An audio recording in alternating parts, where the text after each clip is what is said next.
please pronounce your name correctly for me? Vibeke. Christine, Wessel.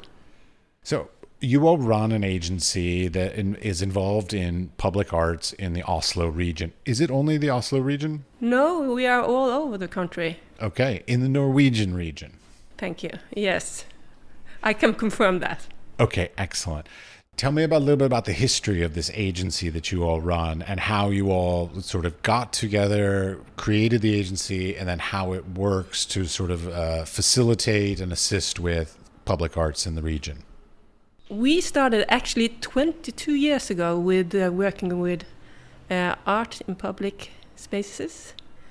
And we are independent, so we do have to have a strategy of how to get an income to work with art in public spaces.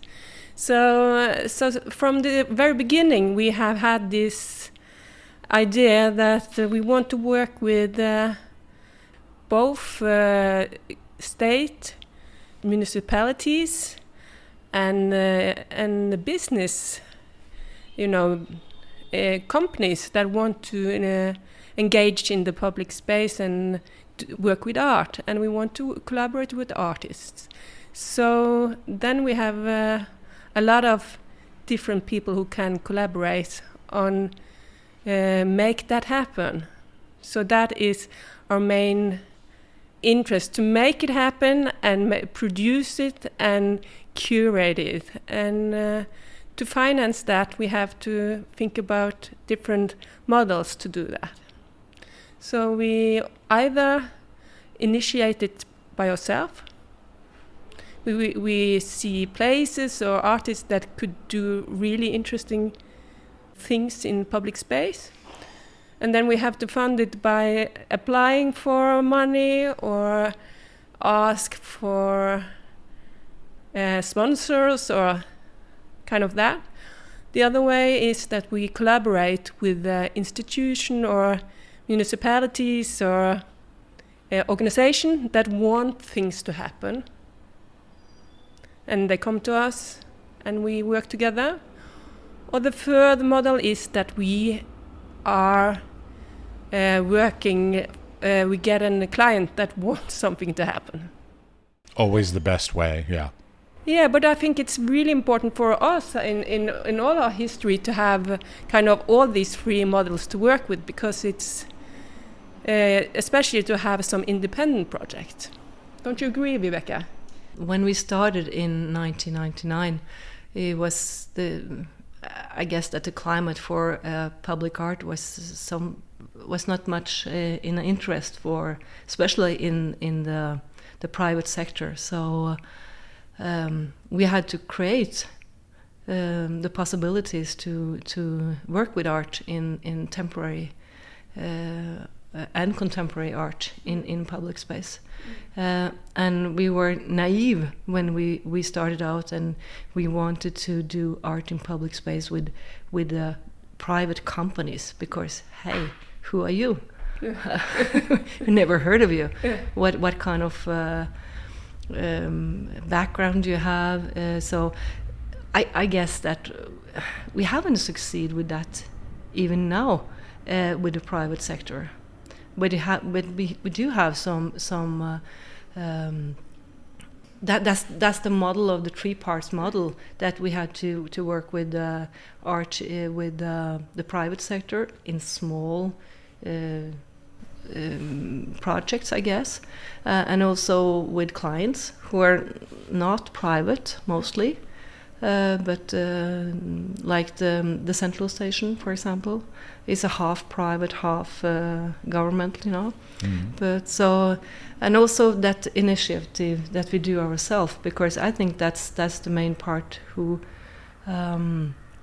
get that we are known for. Of course, the central station is very important for us too, because it's a huge public space and a lot of people, and the show off there is good. But the most interesting public space that we have done, I think, is the one who are initiative by us and artists themselves, who are maybe in you are free, because it's possibilities to do whatever you want, and you can apply for the money.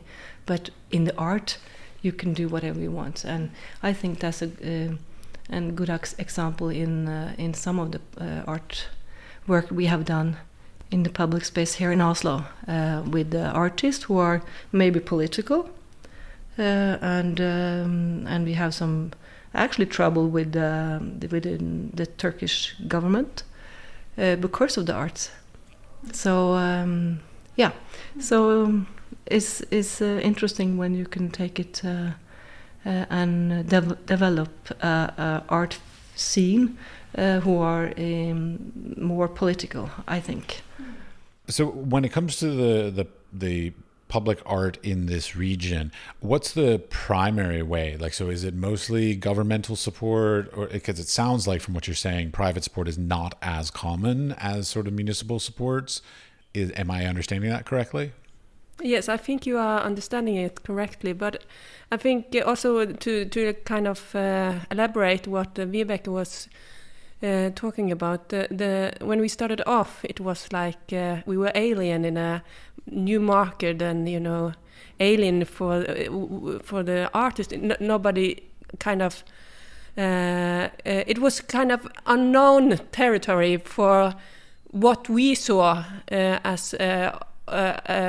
I mean, it was really, for us, it was obvious that this was a good idea.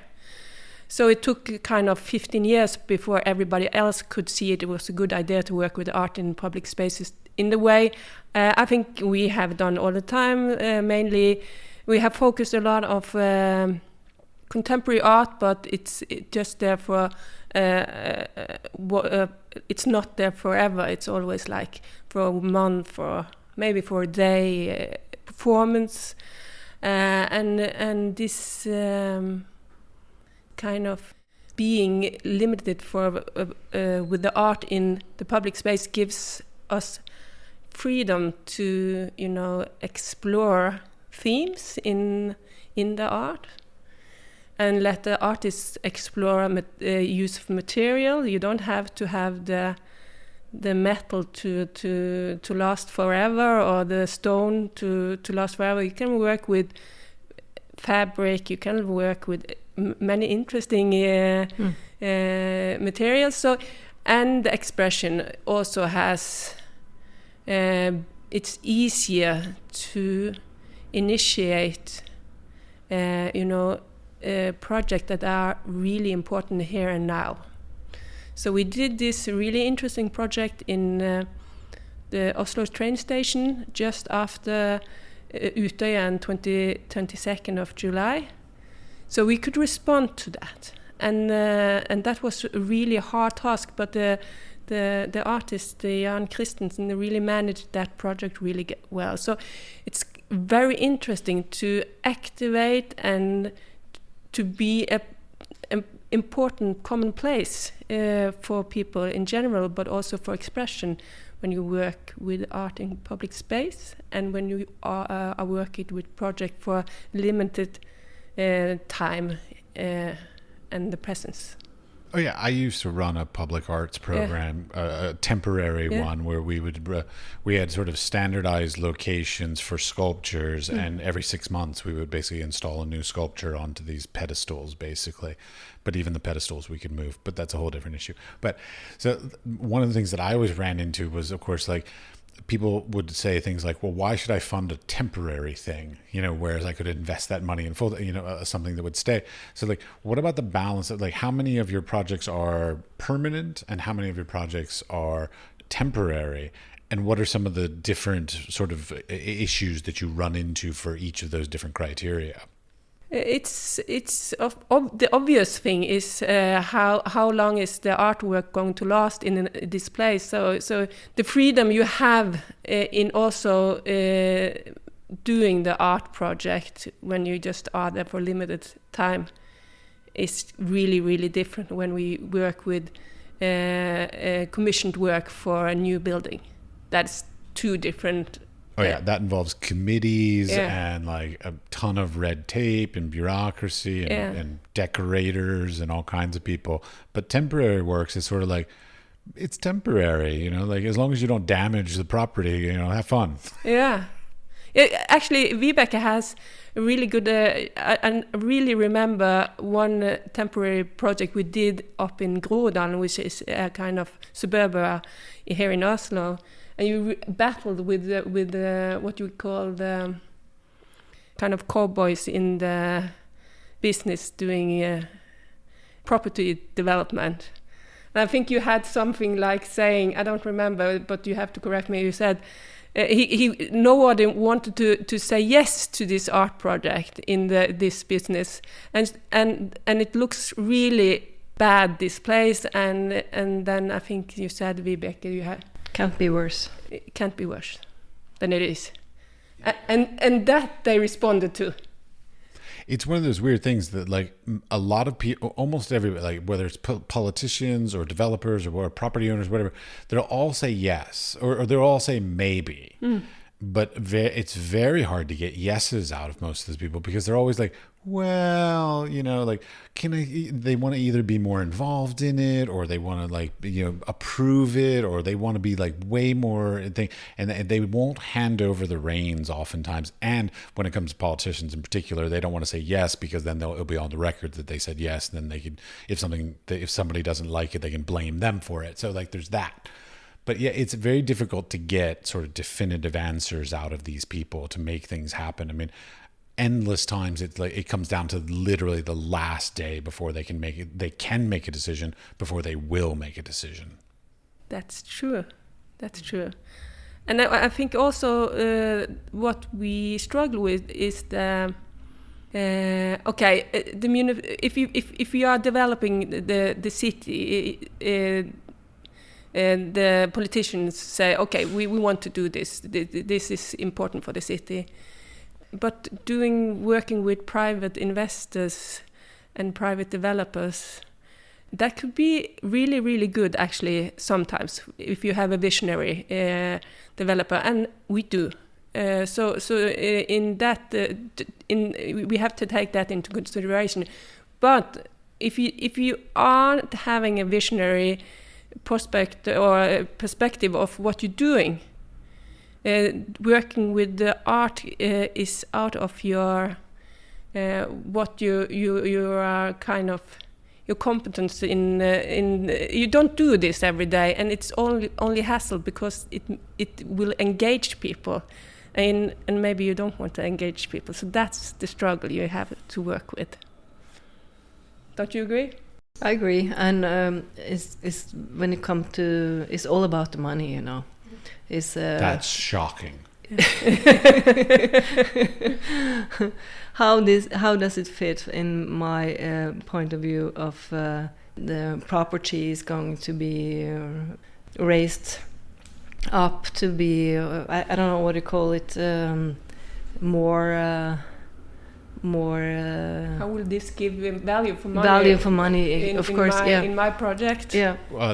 Return on investment is what they always say, which drives me nuts because you can't quantify the return of like putting a beautiful sculpture in the middle of a office complex.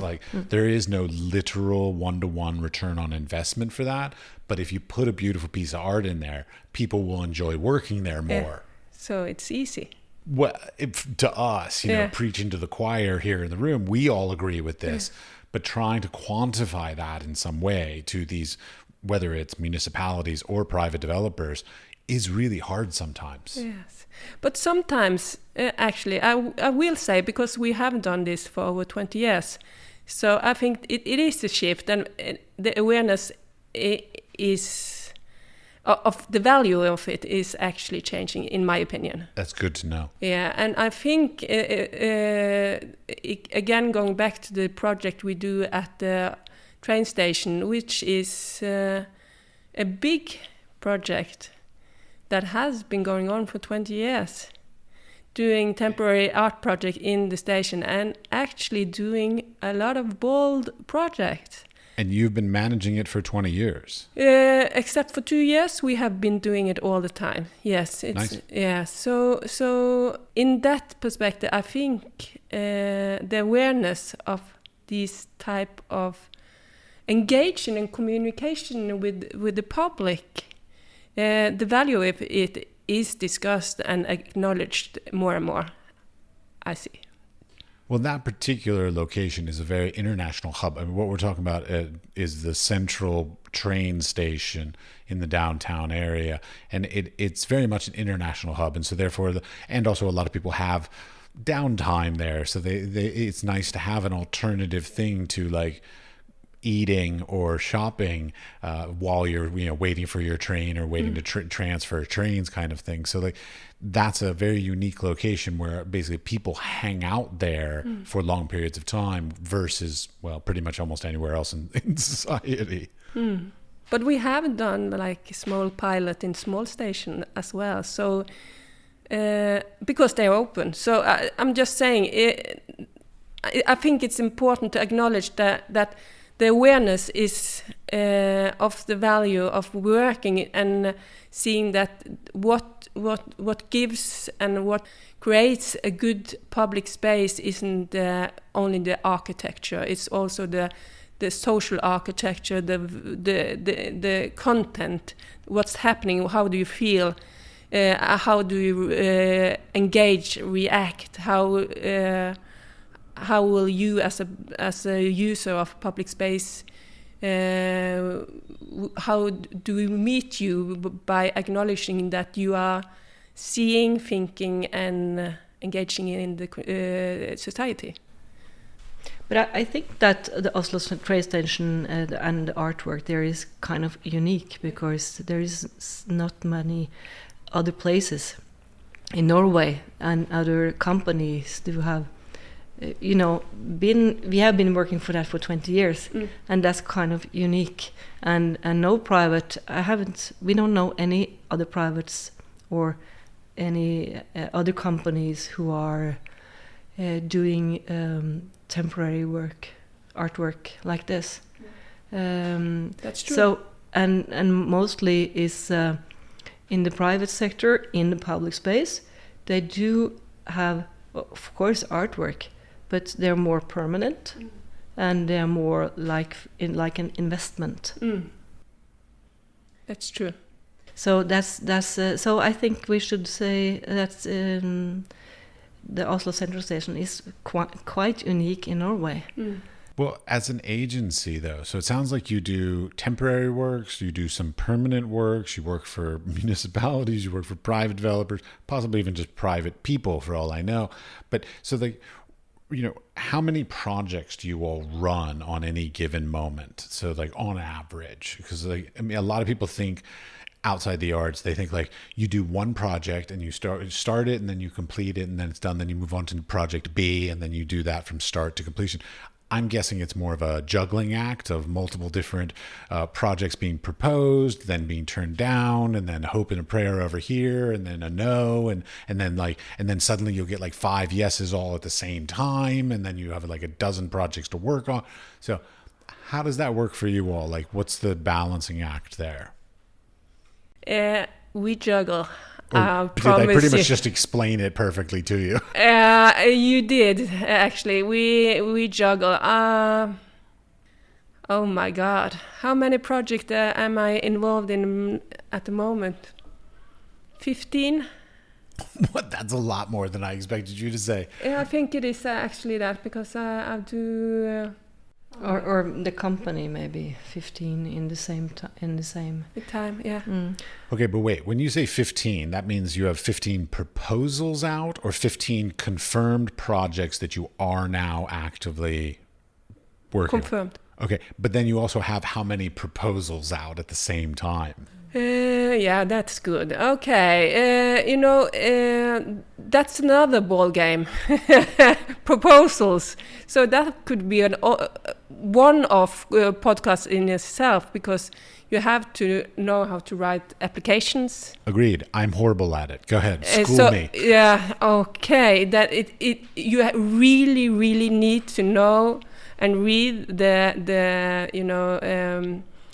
what you call it, the perspective, the RFQ. Yes, thoroughly. Or RFP, or whatever. And you have to try to set your mindset to the one who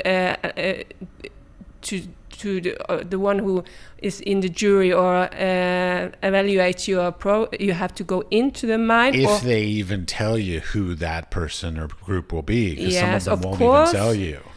And you have to connect, and you have to work the floor and talk to people and be around.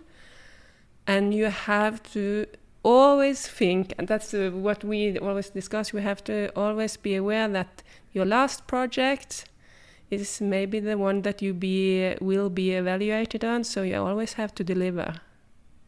Don't you agree, Vibeke? Agree. And we can also, like just yesterday, we got to know that we didn't get a huge project where we're working for 1 year. So for no money also, almost. so that's also a part of it, that you can be working to get this project for a long time. And Yeah. So then you have to start again, and you have to, and of course, at least for not only for us, but for also the artist and also for the architect. Yeah, I mean, the amount of time and energy that anybody, artists and or like an agency like yours that's basically trying to, put up exhibitions, temporary and permanent, the amount of time that we have to fill out forms and fill out applications that is basically working for free for the hope and the prayer that we will get that commission or task or job or whatever. And then, the amount of time we have to put in and energy and resources in hope, it just sort of drives me nuts, because most other industries aren't like this, but our industry is like very reliant on dreams and hopes and prayers. And it's very unfortunate, because I think we end up wasting a lot of time that we could have been like, for instance, if you had if there was like 10 project potentials out there in the world, and one of them said, "We love you, we want to work with you, give us 100% of your time," you would do an amazing job for that. But unfortunately, you have to spread yourself thin over 10 potentials and do like a 10% abilities on all of them, hoping to get all 10. In the end, only getting one. Blah blah blah. You get the idea. So like, I don't like this system. No, it's true. It is really demanding, and that's, I really mean that is one of the things Vibeke and me has kind of put on the agenda, that we can't do this. We have 5 employees here. We have to support. They have mortgage. How do you say it? Mortgage. Thank you. And they have children, and they have to have, you have to eat. So we don't run this business like we got this project, then you can get paid. No, we have to pay them every month. So it's professional. I'm a professional, and it costs. So that is... Got no projects this month. Nobody's getting paid. No, you can't work like this. So that is kind of, we have to put this at the agenda, actually. And we have to say it out loud again and again. And that's also why we don't do that many projects that are initiated by us, because or the artist. And then we can't apply for money and hope, but we can apply for new jobs. Yeah. So so that's maybe change a little, that we're working more with permanent art now than we did just 6 years ago. So there's a balance there. So there's fewer of our own projects, own babies, I will say, yeah. and more with clients. Sure. Well, I mean, in my mind, now tell me if I'm wrong on this, but in my mind, like the hierarchy of like most, we'll call it lucrative, so like best income. Permanent installation, best income, highest percentage, because it's generally the biggest value. Temporary would be middle, and then sort of personal projects, you'd be lucky if you're even breaking even. Yeah, that's true. That's true. But what we discuss is that we, even though it is like that, we have to have some baby project to keep the spirit going, because if not, we will be like anybody else. Like we try to be us, Mesen, Kulturbyrå Mesen. We try to be that. Doing municipal like committee decision making permanent installations that can take decades for their approval and installation, it can be soul crushing. Like, I'm fully aware of it. I'm on your side. Like, wow. I have been like, I did one project that, I mean, it was a simple thing. It was like a little tiny, like, life-size sculpture that was literally just being tucked in a corner. Yeah. Took them 5 years to approve buying this thing. The artists held on to it for 5 years, waiting because they had said they were interested in it. So the artist had to wait to get paid for this project for 5 years. I had to wait to get paid for this project for 5 years. Only after 5 years did they finally say yes. It was so annoying. And don't get me wrong, it was not 5 years worth of income. No, it isn't. So that's why we have so many projects. And that's why we have to be kind of really good at structuring our project so that we don't use time without purpose. And another thing, we don't have a gallery. We don't have any. We don't work with a few artists. We work with any artist who are suitable for that project, and also we don't sell art. We curate and we produce. That's a great question that I was wondering about, is sort of how do you find your artists? So like basically what I'm asking is like, do you look for pre-existing artists that have already accomplished the kinds of things? I'm thinking of a permanent installation. So like, do you go, oh, I love this other building that had this permanent installation, or I saw this piece by this person in Copenhagen or whatever, and then commission them or ask them for a proposal? Or do you actually like maybe take younger or maybe artists outside of a medium and say like, hey, I want to push you and see what you can do in this kind of a situation? Which of those, or am I wrong on either of them, or which of them is more the way you lean? Both of them, of course, but in a bigger project we need the younger, and we need those who are. But it is a site specific work. Of course, you can buy artwork that are there, so you can have. But the bigger work, we would like to work with the artist just on site. So just to be clear, you all do not go to an art gallery and purchase any like pre-existing work. Everything you do is more or less what I would call commissioned work.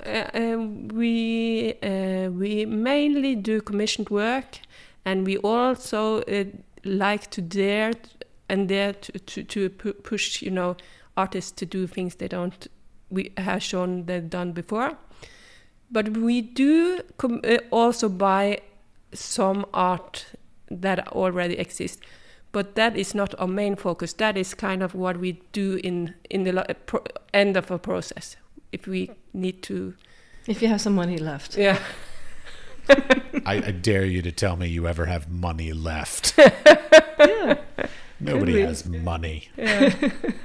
All right. Well, here, let's wrap this up then. So, any sort of last insights about public art and the relationship of public art, or the funding of it, or any sort of things that you feel like you have some wisdom to share with the listeners? Collaborate. Don't collaborate as artist and as curator, as team. Collaborate and be kind of large in your collaborations. I think you will get a lot of resources and a lot of knowledge and a lot of money, more money if you work together. That's be collaborative. Agree. Networking and be large. Networking, totally different topic, but also important. Yes. Yeah. All right. Well, thank you very much. Thank you. Thank you.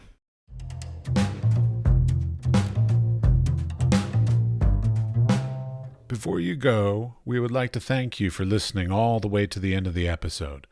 We would also appreciate it if you would share the podcast with your friends, families, co-workers, and studio mates, anyone with an interest in the arts and creative industries. The building and strengthening of the arts and creative community, both today and in the future, is at the core of our mission for this podcast.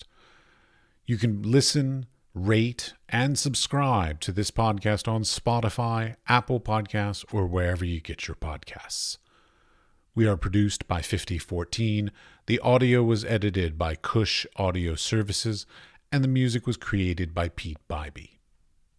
The Wise Fool Art Podcast is supported in part by an EEA grant from Iceland, Liechtenstein, and Norway in an effort to work together for a green, competitive, and inclusive Europe. We would also like to thank our partners Hunt Kastner in Prague, Czech Republic, and Kunstsentrene i Norge in Norway. Links to EEA grants and our partner organizations are available in the show notes or on our website, wisefoolpod.com.